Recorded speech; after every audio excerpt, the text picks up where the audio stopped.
खुद सोचे। मैं नौजवानों से अगर बात करूं, आज लोग कहते हैं हमने तरक्की की है। क्या तरक्की की? कहने लगे पहले ऊंट घोड़ों पे चलते थे, अब 150 की स्पीड की गाड़ियां आ गई। जो सफर पहले महीनों में तय होते थे अब वो घंटों में तय हो जाते। जो सफर घंटों में तय होते थे अब वो मिनटों में तय हो जाते। बहुत तरक्की की, इंसान चांद पे चला गया। मैंने कहा बेशक चांद तक गया है, मगर एक बात बता, कल के इंसान में और आज के इंसान में इतना फर्क है। वो चिराग में रहता था लेकिन अंधेरों में उसे मंजिल के रास्ते मालूम थे। लेकिन आज रोशनी इतनी हो गई है कि इसकी चकाचौंध में हम मंजिल के रास्ते भूल चुके हैं। ये कड़वी सच्चाई है। कहते लोगों ने कितनी तरक्की की, पहले टाट का लिबास पहनते थे, आज कपड़े की इतनी वैरायटियां हो गई कि पहनने वाले कम, कपड़े की वैरायटियां ज्यादा। मैंने कहा यार वो टाट का लिबास बेहतर था जो किसी का खून जला के नहीं पहना जाता था। वो मोटे कपड़े बेहतर थे जो किसी का हक मार के नहीं पहने जाते थे। तुम कहते हो तरक्की की है हमने, कौन सी तरक्की की? उस अंधेरे में लोगों को भाई का हक मालूम था। उस अंधेरे में बेटे को बाप की कदर आती थी। उस अंधेरे में माँ बेटी की कदर करती थी, बेटी माँ का एहतराम करती थी। लेकिन आज के उजाले ने क्या दिया? बाप बेटे की इज्जत करने तैयार नहीं, बेटा बाप की कदर करने तैयार नहीं, माँ बेटी को मोहब्बत से देखने तैयार नहीं, बेटी माँ का एहतराम करने तैयार नहीं। किस तरक्की की बात करते हो तुम? वो तरक्की जहां लोगों ने टाट से मखमली लिबास तक आ गए, जहां जमीन से उठ करके चांद तक आ गए। तुमने कहा ये तरक्की है, मैंने कहा ये तरक्की नहीं है। अगर तुम्हें लगता है ये तरक्की है, हॉस्पिटल के अंदर जाकर के देखो, सगा भाई भर्ती है, एक भाई पे दवा के लिए पैसे नहीं है, दूसरा होटलों में जाकर दावतों की मौज मार रहा है, सगी बहन के लिए, बेटी के रिश्ते के लिए पैसा नहीं है, भाई शराब के नशे में मौज कर रहा है। किस तरक्की की बात करते हो तुम, जहां बहनों का हाल पूछने वाला कोई नहीं और ये जवान अय्याशी के नशे में डूब जाए। तुम कहते हो ये तरक्की है। तरक्की ये नहीं है, बल्कि तरक्की तो ये थी कि डॉक्टर इकबाल ने कहा था कि मोहम्मद से वफा तूने तो गम तेरे है, ये जगह चीज है क्या लोगों कलम तेरे। वाह वाह वाह, क्या बात है। नारे तकबीर, नारे रिसालत, मसलके आला हजरत, उलमाए अहले सुन्नत, मुफ्ती अहमद साहिब क़िबला। नारे तकबीर। मुझसे कोई ये उम्मीद लेके ना बैठे ये जन्नती बना के जाएगा। सुन, जन्नत मेरे बाप की नहीं, जन्नत रसूल पाक की है। बेशक। और कोई मौलवी जन्नत 500 में बेच रहा हो तो मुझे भी उसका एड्रेस दे। किसे नहीं चाहिए इतनी सस्ती जन्नत? जन्नत इतनी सस्ती नहीं है। याद है, शहादत गए उल्फत में कदम रखना है। लोग आसान समझते हैं मुसलमान होना, क्या समझ रखा है इस्लाम को? थाली का लुकमा। मेरे भाई बदलो अपने आप को, बदलो। कितना दूर अजीब आ गया, खुद फैसले करो। मेरी बात अगर समझ में ना आए तो वापस कर देना। पहले जब बेटियां रुखसत होती थी ना तो घरों में कई कई दिन खाने नहीं बनते थे कि बेटी जा रही है। आज जिस घर में बेटी रुखसत होती है ना, 3 दिन पहले से डीजे बजता है। डीजे बजता है, भाई मौज में रहता है, बहन की शादी। कल बेटियां रुखसत होती थी, ऐसा लगता था जनाजा निकला है। आज बेटियां रुखसत होती है तो कौन सा सितम घर में नहीं करते हो? बदलो यार अपने आप को, बदलो, खत्म करो ये तमाशे। तुम्हें पता है तुम्हें इसलिए नहीं मारा जा रहा है कि तुम कादरी हो, इसलिए नहीं मारा जा रहा है कि तुम सिर्फ चिश्ती मारे जाएंगे, सिर्फ रज़वी मारे जाएंगे। हाँ, जो वारसी होगा नहीं मरेगा। इसलिए नहीं मारा जा रहा है कि चलो ये मदारी है इसे छोड़ दो। तुम्हें इसलिए मारा जा रहा है या तो तुम्हारे नाम के आगे मोहम्मद लगा है या नाम के आखिर में अहमद लगा है। जी बेशक बेशक। अगर अब भी नहीं समझे तो अब समझाने तो जिब्रील नहीं आएंगे। ये घरों के झगड़ों से निकलो, मामला उम्मत का है। अपने हक के लिए खड़े हो, उम्मत के लिए खड़े हो। हम किस रविश पे जा रहे हैं, कोई फर्क पड़ता है? जिसके जी में आता है ट्रेन में गोली मार दी जाती है, जी जी। जो चाहता है रोड पे कूट देता है। दाढ़ी वाला देखा जहां चाहा मार लिया गया। ये उम्मत इतनी लावारिस हो गई कि जो जहां चाहे हाथ उठा दे। हुजूर ने तुम्हें कलमे की रस्सी दी थी, पकड़ी तुमने? हम तो ये सोचते आज इनके घर में आग लगी है, वाह मौलवी का घर चल रहा, मेरा बचा है। कल आकिल के घर को आग लगे, ये आकिल का घर चल रहा है, मेरा बचा है। अगर यही सोच रहे हो तो इंतजार करना, एक दिन ये आग तेरे घर तक भी आएगी। जी बेशक, तुम्हारे घर तक भी आएगी। खुदा के वास्ते मुसलमान हो जाओ, सच्चे पक्के मुसलमान हो जाओ। एक दूसरे के लिए जीना सीखो, एक दूसरे के लिए मरना सीखो। सारे रिश्ते अपनी जगह है, हुजूर की गुलामी का रिश्ता अपनी जगह। बेशक बेशक क्यों बेशक। दिल में दर्द नहीं होता किसी के लिए?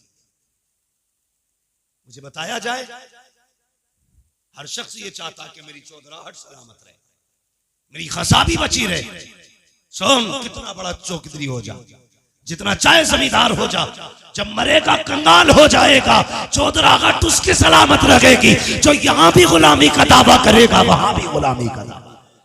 बेशक बेशक बेशक, वाह बहुत खूब। हुजूर के गुलाम बन जाओ, हुजूर के गुलाम बन जाओ।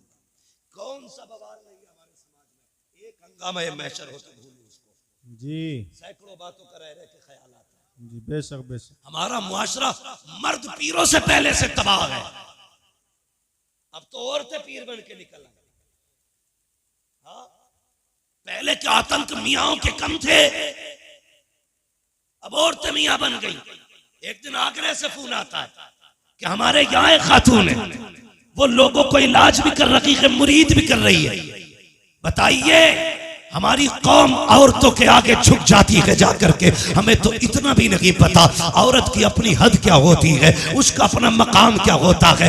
लोग कहते मौलाना उस पे ऊपर के आया करते हैं, उस पे दाएं से आया करते हैं, बाएं से आया करते हैं। ओ हया कर, शर्म कर, जिसे दीन नहीं आता उसे कुछ भी नहीं आता। रह गई इलाज की बात, दावे के साथ कहता हूँ मेरे सर का दर्द काट के दिखा, जिंदगी भर गुलामी करूंगा। और अगर नहीं कर सकता तो आज तू भी ये कहते मैं मुजरिम हुआ का, मुझे साथ ले लो कि रास्ते में है जा बचा थाने वाले। नारे तकबीर, नारे रिसालत, मसलके आला हजरत, आमदे मुस्तफ़ा कॉन्फ्रेंस, मुफ्ती हम्माद रज़ा साहिब क़िबला। नारे तकबीर, नारे रिसालत। बगैर तो ने इस्लाम की खेल बना दिया इस्लाम को। ये इस्लाम तुम्हारे बाप की जागीर नहीं, ये इस्लाम फातिमा ज़हरा के बाबा की जागीर है। बेशक बेशक। दीन को सलामत रखो, बदलो अपने आप को। समाज इतना गंदा, ये पैसा सिर्फ सब कुछ पैसे के लिए हो रहा है, सब कुछ पैसे के लिए। इज्जतें लोग बेच रहे हैं पैसे के लिए। हाँ, ये ठग विद्तियों के खेल पैसों के लिए। आंख बंद होगी तो बताओ कोई कब्र में लेके गया, कोई लेके जाएगा? सारे बोले लेके जाएगा, कोई नहीं लेके जा सकता ना। सारा झगड़ा यही तो मसला है, बस दौलत आ जाए, हराम की आए या हलाल की। कोई रूल नहीं चलता, कुछ नहीं आता तो मियाँ बन के बैठ गए, बाबा बन के बैठ गए। ठगा जा रहा, ठगा। हमारी कौम कितनी सादा है, कहती बड़ा पहुंचा हुआ। जो ये कह देना झूठा रहमान साहब तुम पे 5 का साया तो कहेंगे ये बहुत पहुंचा हुआ आदमी है। इनने पकड़े मेरे 5, इसने पकड़े, उतारेगा कौन कि भाई ये मैं नहीं कर सकता। अबे जानवर जब बताए तूने तो उतारेगा कौन? तेरा बाप। जब 5 बता तू रहा तो उतार भी तू। जी बेशक। अगर हम बताएंगे तो उतारने का तरीका भी हम बताएंगे। जी बेशक बेशक। जितने भूत भूतनिये हो सब लेके आ, और पूछ इन उलमा से ये कैसे उतरेंगे। ये कहेंगे ना जा 40 दिन चिराग जलाने, मत जा किसी पीर की चौखट पे झाड़ू लगाने, अपनी बेटी से के फजर की नमाज पढ़, सूरह यासीन लेके बैठ जा, मगरिब की नमाज पढ़, सूरह मुल्क लेके बैठ जा। अगर 40 जिन्न भी होंगे, खुदा ने कुरान में वो ताकत रखी है, 40 मियाँ मिलके जिस जिन्न को नहीं उतार सकते, सूरह यासीन 40 जिन्नों को अकेले उतार सकते। वाह वाह वाह वाह वाह, क्या बात है, वाह वाह वाह, बहुत खूब, बहुत खूब, माशाअल्लाह। आता किसे कुरान है, कह रहा हजरत 17 उम्रे करें इस साल में, 17 उम्रे करें, और यूं है चल उम्रे करे कि हाँ मैंने कुरान सुना। नमाज में कितनी सूरतें पढ़ता है? भाई बस कुछ नहीं, कुल वल्लाह से ही काम चलाता हूँ। ईशा की 17 में कुल वल्लाह पढ़ा के बस मैंने सोच आया, मैंने कहा यार ये 17 उम्रे करने गया, जब हुजूर के रोजे पे गया था ख्याल नहीं आया, अगर हुजूर पूछ लेते यहां तक आया है, कुछ मुझे भी कुरान पढ़ के सुनाते, क्या था तुम्हारे पास? हमारी कौम के 70% लोगों को सही तरीके से कलमा नहीं आता जी, 70% लोगों को सही तरीके से कलमा नहीं आता। और चौराहे पे खड़े होकर मैं मौलवी यूं हाफिज यूं कारी यूं, नमाज पढ़ के ना निकलता, मस्जिद के गेट पे जाकर लगे अंगूठा इलाज। जी जी बेशक, जिसके पीछे नमाज पढ़ी है अभी मस्जिद से निकलता नहीं, पूरी बात भाई अपनी नमाज तो बचा। तुझे इमाम का अंगूठा कैसे दिख गया कि सजदे में, तो तू क्या कर रहा था भाई? अगर इमाम का अंगूठा सजदे में हिला तो तू किधर देख रहा था? तू नमाज पढ़ रहा था कि ताकत हाथी कर रहा था? जी बेशक, हक बात। हो गई कुरान सीखो मुसलमानों, सीखो और तमन्ना करो कभी मदीने शरीफ जाएंगे, हुजूर को सूरह यासीन पढ़ के सुनाएंगे। वाह वाह वाह वाह वाह वाह, क्या बात। साल में उम्रा एक करेंगे, लेकिन मदीने वाले को कुरान की कुछ आयतें सुना के आएंगे। बेशक बेशक, कभी जाएंगे जन्नतुल बकी में, जाएंगे सैयदा के मजार पे, जिसके बेटों ने नेज़ों पे कुरान सुनाया, हम उसकी कब्र पे बैठ के कुरान सुना के आए। वाह वाह वाह, नियत करना ये नहीं आती, नहीं आती बात जब निकल के आती है, अल्लाह माफ करे। हमारी कौम में ना 2 तबके, एक तो बहुत ज्यादा गरीब है और एक बहुत ज्यादा अमीर है। गरीबों का मामला ये, वो दीन यूं भूल बैठे कि उन्हें कुछ आते ही नहीं। अमीर यूं दीन भूल बैठे कि फैशन में आ गए। जाते हैं दोस्तों के साथ, क्या है? कुछ नहीं, बस मौलाना ये बियर है। क्या है बियर? कुछ नहीं, ये तो जूस है फलों का, इसके नाम पे हमने शराब पी ली। तुम्हें पता है बहानों से तुम्हारे हलक के अंदर हराम उतारा जा रहा है, और जिस मुसलमान के हलक से हराम उतर जाए उससे ईमान की ताकत छीन ली जाती है। हाँ, अगर वो शेर हो तो कुत्ता बना दिया जाता है, कुत्ता हो तो गीदड़ बना दिया जाता है। मैं कहता हूँ हलाल लुकमे का, खुदा की कसम गीदड़ होगा अल्लाह तुझे शेर बना दे। बेशक बेशक, ये हलाल लुकमों की ताकत है। हमारी कौम का जवान टूटता जा रहा है। 2 चीजों ने बर्बाद किया, एक नेट का नशा, दूसरा शराब का नशा। जी जी, बदलो इन चीजों से, सबसे निकलो, सबसे निकलो। हम शराब के नशे में डूब गए। नौजवानों दुआएं मांगा करो, अल्लाह जबान नापाक ना करना, अल्लाह हल्क नापाक ना करना। खुद मेरा एक सवाल है, जरा सुने। अभी मुहर्रम शरीफ का महीना गुजरा के नहीं, मुहर्रम शरीफ का महीना, यकीनन उम्मीद है हर सुन्नी ने करबला वालों के नाम पे कुछ ना कुछ जरूर चखा होगा। ठीक है जी, चाहे उसने हलीम खाया हो, शरबत पिया हो, सबील के नाम पे उनके नाम पे जरूर खाया। और मेरा अपना अकीदा तो यह है, खाते हैं तेरे दर का, पीते हैं तेरे दर का, पानी है तेरा पानी, दाना है तेरा दाना। क्या बात है, वाह वाह वाह। मैं गलत नहीं कह रहा हूं, मैं नेपाल तकरीर करने के लिए गया, नेपाल में अल्लामा शमीम साहब, नेपाल में तकरीर करने के लिए गया, तो एक बहुत बड़ा अधिकारी पुलिस डिपार्टमेंट, वो मुझसे आके कहने लगे कि मौलाना तुम्हें मैंने भी नेट पे सुना है, तुमसे ये कहने आया हूं कि आप अपनी कौम के नौजवानों से इतना पूछना कि जो सरहद पे शराब के साथ पकड़े जाते हैं वो मुसलमान ही क्यों होते हैं। ये सोचने वाली बात है कि जो सरहदों पे शराब और नशे के साथ पकड़े जाते हैं वो मुसलमान ही क्यों होते हैं। इन्हें बताना तुम्हारे दीन में शराब कितना बुरा पाप है। सबने भी मुहर्रम शरीफ का हलवा खाया, लेकिन तुम्हें पता है जिसने अकबर के सीने पे बर्छी लगवाई थी वो शराब थी, जिसने असगर के गले में तीर लगवाया था वो शराबी थी, जिसने कासिम के जिस्म के टुकड़े कराए वो शराबी थी, जिसने अब्बास के बाजू कटवाए वो शराब ही थी, जिसने ओनो मोहम्मद को शहीद कराया वो शराब ही तो थी, जिसने सकीना के कानों की बालियां छिनवाई वो शराब ही तो थी, जिसने अहले बैत के खेमों को आग लगवाई वो शराब ही तो थी, जिसने मुस्तफा की बेटियों को कैदी बनवाया वो शराब ही तो थी, जिसने हुसैन को सजदे में शहीद कराया वो शराब ही तो थी। अगर तू हुसैनी है तो इसे हाथ कैसे लगाता है, होठों से क्यों लगाता है? थूक दे इसके ऊपर और ऐलान कर दे, जिसको नबी से नफरत, जो नबी का नहीं वो हमारा नहीं, जिसे आका ठुकरा दे उसे हम हाथ नहीं लगाएंगे, और ऐलान कर दे और लोगों शराब से मुस्तफा ने नफरत की है, अब मोहम्मद का गुलाम भी शराब से नफरत करके दिखाए। वाह वाह क्या बात है, वाह वाह वाह वाह वाह, करेंगे इंशाअल्लाह। अगली बात करने लगा, ये कोई तरक्की की बात नहीं। दूसरी बात, हमारे अमीरों के घर की इज्जत है, बुरा मत मानना, हमारे अमीरों के घर की इज्जत है, दूसरों के घरों की रौनक बन गई। वो कैसे? शादी आती है तो क्या कहती है बहन, भैया पैसे तो मैं खुद लाऊंगी अपनी पसंद से कपड़े। बुरा मत मानना, जैसे आपकी बेटी है वो मेरी भी बेटी है, आपकी बहन मेरी बहन है, किसी को जलील करना मकसद नहीं है। मामला सिर्फ इतना है, मेरी तकरीर तबे यार को बेचैन करती है, सबब क्या है वही कहता हूं जो दिल पर गुजरती है। मेरे सामने ज्यादातर नौजवान बैठे और मैं ये सोचता हूं अगर जवान मजबूत हो गए ना तो कसम खुदा की मुआशरा मजबूत हो जाएगा।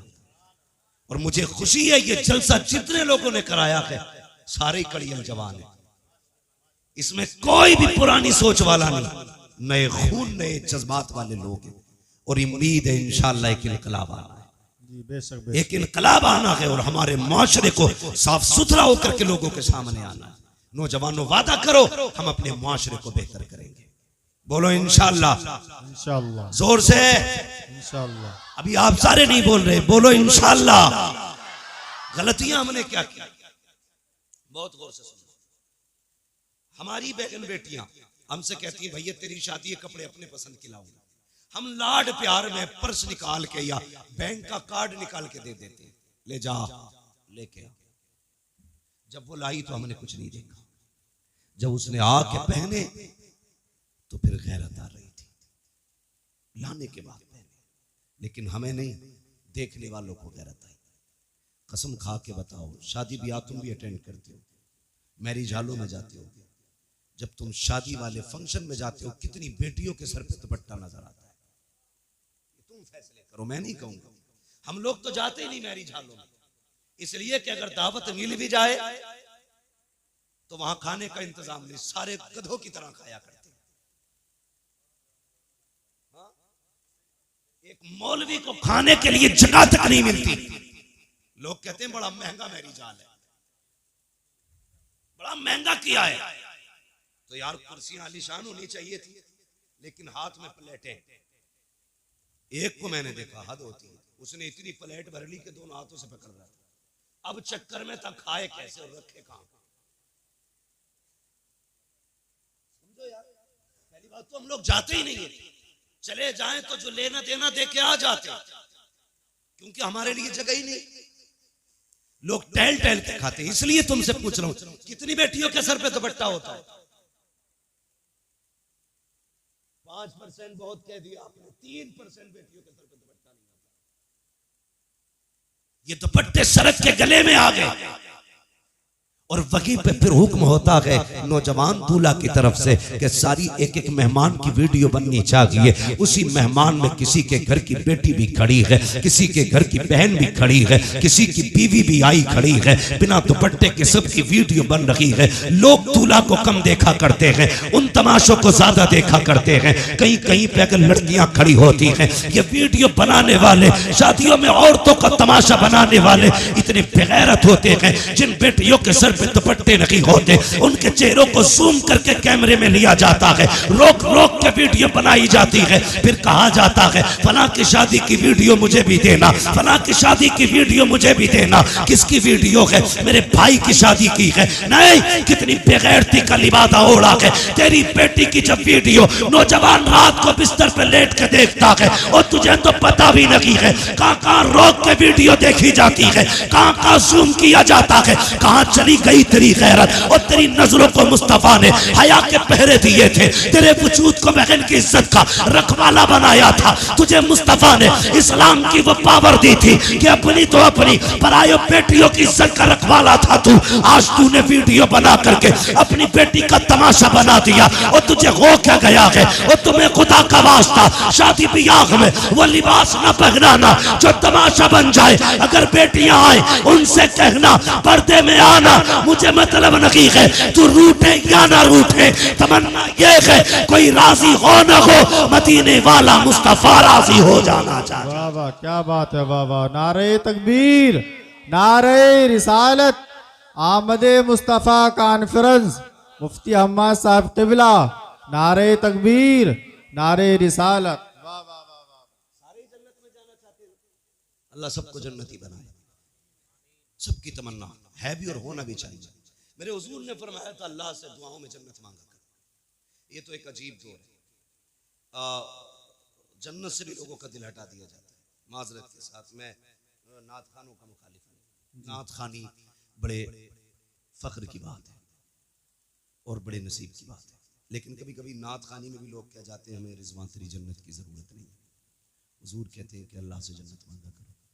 जब बंदा 3 मरतबा अल्लाह से कहता जन्नत दे जन्नत दे, जन्नत कहती है अल्लाह मुझे इसके नाम में लिख दे। बेशक बेशक, क्या बात। हुजूर क्यों रोते रहे? ताकि उम्मत को जन्नत मिल जाए। जी जी, हाँ, उम्मत को जन्नत मिल जाए। हाँ, कितनी जोर से कह रहे हैं, मुझे देख के जहन्नम को भी आ गया पसीना। ये कोई तुम्हारे घर का हीटर नहीं है कि जब चाहो कान ऐंठ के ठंडा कर दिया। ये जहन्नम है, ये जहन्नम है। तुम्हें पता है ये जो गर्मी होती है ना, ये जहन्नम की सांस से गर्मी होती है। जिसकी सांस में इतनी गर्मी है उसके अंदर कितनी गर्मी होगी। दुआ कर अल्लाह से, पुलसिरात से गुजरने की बारी आए ना तो हुजूर की दुआएं बस साथ लग जाएं। अगर उनकी दुआएं साथ न लगी ना तो फिर खैरियत नहीं है, खैरियत नहीं है। मैं यहाँ लामा बना फिरता हूँ, यहाँ हमारी पगड़ी और जुब्बे की इज्जत है, वहाँ कोई मसला नहीं है। वहाँ सारी एक लाइन में खड़े होंगे, बता क्या करके आया है, सबको बताना है तूने क्या किया, तूने क्या किया। दुआ करना यार, अमल तुल रहे हो तो मुस्तफ़ा खड़े हो, वाह, पुलसिरात से गुजर रहे हो तो हुजूर दुआएं कर रहे हो। बेशक। अगर हुजूर दुआएं करेंगे तो बरेली के इमाम ने कहा था रजा पुल से वजद करते गुजरिए कि है रब्बे सल्लिम दुआए मोहम्मद। क्या बात। हुजूर अगर दुआ कर देंगे तभी बेड़ा पार होगा, वरना काम नहीं है ऐसे, नहीं है काम ऐसे। बेटियों को सिखाओ दीन क्या है, खुद भी समझो दीन क्या है। खुदा की कसम तेरी मेरी बेटी की औकात क्या है? हाँ, क्या औकात है हमारी तुम्हारी बेटी की? खुद अगर हम देखें, लोग कहते हैं यार तू बड़ा मशहूर है। मैं कहता हूँ अल्लाह का शुक्र है उसने मेरे ऐबों पे पर्दे डाल रखे हैं। अगर वो पर्दे उठा देना, हाथ चूमना तो बड़ी बात है, कोई महफिल में न बैठाएगा। ये तो करम है उसका कि वो बंदों के राज पे पर्दे डाले रहता है। बड़ा करीब है वो, बहुत करीब है। लेकिन कुछ हमारी भी जिम्मेदारियां बनती है, हमारी भी जिम्मेदारियां बनती हैं। लोग कहते हैं अगर वो ऐसा है तो फिर ऐसा क्यों नहीं है? अगर वो मुझसे नाराज है तो फिर मुझे मुसीबत में क्यों नहीं डालता? उसे चैलेंज न कर। अगर वो जिद पे आ जाए ना, 1 सेकंड नहीं लगेगा, पूरी दुनिया को सजदे में गिरा देगा, पूरी दुनिया को। बड़ी बात नहीं करता, सिर्फ ऑक्सीजन बंद कर देना अल्लाह, सिर्फ ऑक्सीजन, तो पूरी दुनिया सजदे में होगी। जी बेशक। बाकी तो बहुत चीजें। अंधे से पूछ आंखें क्या होती है, कभी अपाहिज से पूछ हाथ पैर क्या होते, गूंगे से पूछ जबान क्या है, बहरे से पूछ कान कितनी बड़ी दौलत है। जिसे रब ने ये दिया है, खुदा की कसम वो बहुत अमीर है, बहुत अमीर है। कभी इन नेमतों पर शुक्रिया अदा किया करो उसका, इन नेमतों पर शुक्रिया अदा किया करो। हम तो ये सोचते हैं ये हमारा हक था, ये कान हमारा हक है, ये नाक हमारी हक है हमारा, ये पैर हमारे हक है। नहीं, मालिक है वो जिसकी चाहे टांगे तोड़ दे, जिसको चाहे हवाओं में उड़ाए, वो मुख्तार है, उसकी हुकूमत में किसी का दखल नहीं है। जो चाहे फैसले करे। हाँ, अल्लाह से डरना चाहिए, डरना चाहिए। लोग कहते हैं मेरी बेटी है, तुझे क्या हुआ? हमें कोई फर्क नहीं पड़ता, किसी की भाग जाए या रह जाए। डर इस बात का, कयामत में सैयदा के सामने किस मुंह से जाओगे, सिर्फ इस बात का डर। ये कुर्ता जुब्बे पजामे कपड़ों वाले लोग जानते हो क्यों? ये क्यों चीखते हैं? क्या फायदा इसका? तुम्हारी बेटी अगर जींस में है, इनका क्या नुकसान है? तुम्हारी बेटी अगर दुपट्टे में आ गई, इनका क्या फायदा है? ये सिर्फ इसलिए मेहनत करते हैं, अगर तुम और तुम्हारी बेटी जन्नत में चली गई तो हमारा क्या जाएगा? हम तो बस वो बताना चाहते हैं जो हुजूर ने कहा है। जी बस। तुम्हारी मेरी बेटी की औकात क्या है? खुदा की कसम, कायनात में अली की बेटी जैसी लाके दिखाओ। वाह वाह वाह वाह, क्या बात। आज कोई अली की बेटी जैसी बेटी लाके दिखाओ। बेशक बेशक। हाँ, करबला की पूरी तारीख पढ़ डाली। 13 मुहर्रम से चलने वाला काफिला 27 रमजान को मदीना शरीफ पहुंचा, लेकिन तारीख की किसी लाइन में नहीं मिलता कि सैयदा ज़ैनब को किसी ने बेपर्दा देखा। बताओ ना मुझे, क्या तेरी बेटी का स्टेटस क्या है? प्रधान की बेटी है, बस जमींदार की बेटी है। ज़ैनब का स्टेटस ये है, उसका बाप वलियों का इमाम है, उसका भाई शहीदों का इमाम है, उसका नाना सारे नबियों का इमाम है। बेशक बेशक, क्या बात है। वाह वाह वाह। ज़ैनब का स्टेटस, तेरी बेटी का स्टेटस क्या है? सोच तो सही। जिसको खुदा ने इतनी खानदानी इज्जत बख्शी, भाई शहीदों का इमाम, माँ जन्नती औरतों की सरदार, बाप वलियों का इमाम, नाना नबियों का इमाम, घराना कायनात का इमाम। बेशक बेशक बेशक। वो पावर वाली 13 मुहर्रम से 27 रमजान तक कैदी बनकर रही, किसी ने बेपर्दा नहीं। तेरी बेटी ने 13 साल उम्र क्या गुजारी, 10 मुहर्रम को तेरी बेटी ने मेले के नाम पे, मुहर्रम के नाम पे दुपट्टा उतार दिया। सोचो हम किधर जा रहे हैं, किधर जा रहे हैं। अगर पर्दे की बात आ जाए तो लोगों को चिढ़ हो जाती है कि ये बरेलवी नहीं है। कहा क्यों? कि हमारी बेटी को मुहर्रम से रोक रहा। इतना गलत तोड़ मरोड़ के बाद बयान कर दी जाती है। हम तुम्हारी बेटी को शरीयत की हद बता रहे हैं, हम अपनी बेटियों को शरीयत की हुदूद सिखा रहे हैं। हम बताना चाहते हैं तेरी इज्जत मेले बाजारों में नहीं है, तेरी इज्जत रब ने घर की 4 दीवारी में रखी। बेशक बेशक सिखाते बेशक। बेटियों को, खुदा की कसम सुने बहुत गौर से। किसी की भी बेटी, मेरी बेटी है, तेरी बेटी, बाजार में जाए या मेले में जाए, कितने कंधे गैर महरम के लगते हैं, खुद बताइए। या सारे बायजीद बुस्तामी खड़े बाजार में, या जाने वाली राबिया बसरिया के सब? नहीं, ना कोई बायजीद बुस्तामी है, ना कोई राबिया बसरिया है। एक बाजार से निकलो 10 लोगों से कंधा टकराता है और कोई फर्क तक नहीं पड़ता। सुन, यजीद के दरबार में अली की बेटियां खड़ी थी। बता रहा हूं तुम्हें इस्लाम क्या है। यजीद के दरबार में हुसैन की बेटियां खड़ी। हाँ, सुबह पहुंची यजीद के दरबार में और वो नशे में था, शराब के। दरबानों ने कहा सुन, अली की बेटियां आई हैं। उसने कहा खड़ा रहने दो, खुदा की कसम तेरी बेटी 1 घंटा राशन के लाइन में लग जाए तो प्रधान पे बिगड़ जाता है, आधार की लाइन पे लग जाए कानून पे बिगड़ जाता है, पानी की लाइन पे लग जाए तो तुम समाज के उसूल पे बिगड़ जाते हो। गुस्सा नहीं आया? अली की बेटी सुबह से शाम तक यजीद के दरबार में खड़ी रही। ओ खुदा की कसम, शाम का वक्त आया था, सैयदा ज़ैनब ने कहा था ज़ैनुल आबिदीन का जी फूफी, कब पता तो करो भाई बेटा, कब तक खड़े रहना है? पता चला जब तक यजीद नहीं आ जाता मामला खत्म नहीं होगा। शाम के वक्त में कुत्ता आया, आने के बाद तख्त पे बैठा, उसने सब पे निगाह डाली। खुदा की कसम, कैदी जरूर थे, बेगैरत कोई ना था। सबके चेहरों पे कपड़े पड़े थे, सबके चेहरों पे पर्दे थे। का उठाओ इनके चेहरों के पर्दे, मैं देखना चाहता हूँ। हजरत ज़ैनब की चीख निकली, का फिजा, आज हमारी इज्जत की रखवाली करना, हमारे हाथ बंधे हैं, पैरों में बेड़ियां है। तुमने हमारे दरवाजे पर जितने दिन नमक खाया है, अब वो हलाल करने का दिन है। हजरत फिजा ने तलवार संभाली, आगे आके कहा था बेगैरत, जबान को लगाम दे, अगर अली की बेटी से चादर सरक गई, इस दरबार में किसी के कंधे के ऊपर कोई सर नहीं रह सकता। वाह वाह, क्या बात है। नारे तुझे तकबीर। क्या पता गैरत किसे वाह वाह, कहते हैं? क्या बात है। बेशक तू बेशक। क्या जाने इज्जत क्या है? तू तो बेटी को नंगा करने में कहता मेरी बेटी फैशन के दौर पे है। तुझे क्या पता हया क्या है? बेशक खुदा की कसम तारीख गवाह है। कहने लगा चलो अच्छा नाम ही बता दो, ये पर्दे वाली कौन है? हजरत फिजा ने कहा ज़ैनब फिक्र न करना, जिंदगी लौटा देंगे, तेरी आवाज को भी बेपर्दा नहीं होने देंगे, तेरी आवाज को भी बेपर्दा नहीं होने देंगे। हजरत फिजा से उसने कहा कौन है? कहा ये अली की ज़ैनब है, अली की ज़ैनब है। मुझे खुद बताओ यार, अगर आपकी बस्ती में आला हजरत की कोई बेटी आ जाए क्या करोगे तुम? खुदा की कसम उनके कदमों में तुम सोने का फर्श बिछाओगे कि आला हजरत के घर की बेटी आई है। फिर सोचो उनके घर तो अली की बेटी खड़ी थी, होना तो ये चाहिए था नाम सुन के गर्दनें झुक जाती, मगर उन्हें अपने कुत्तेपन का पूरा इजहार किया। कहा ये ज़ैनब है। अच्छा जानते हो? फिर उसने निकाह घुमाई, सबसे छोटे वजूद पे निकाह पड़ी। मैं बात बड़ी करने लगा हूं, तेरी 18 साल की बेटी को दुपट्टा रखना नहीं आया, अली की 7 साल की सकीना को देख। यजीद के दरबार में सकीना के सर पे दुपट्टा था।